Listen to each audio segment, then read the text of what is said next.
మనిషి బండరాయిలాగా మారితే ఎవరికి సమాధానం చెప్పే అవసరం లేదు.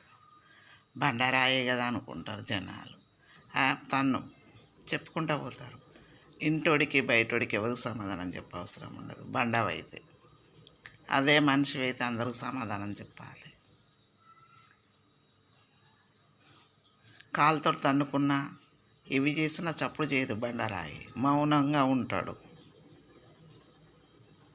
మౌనమే అంగీకారం అవుతుంది తప్ప నోరిప్పి మాట్లాడితే మాత్రము నీ జీవితం బాగుంటుంది. బండరాయిలాగా మారకు.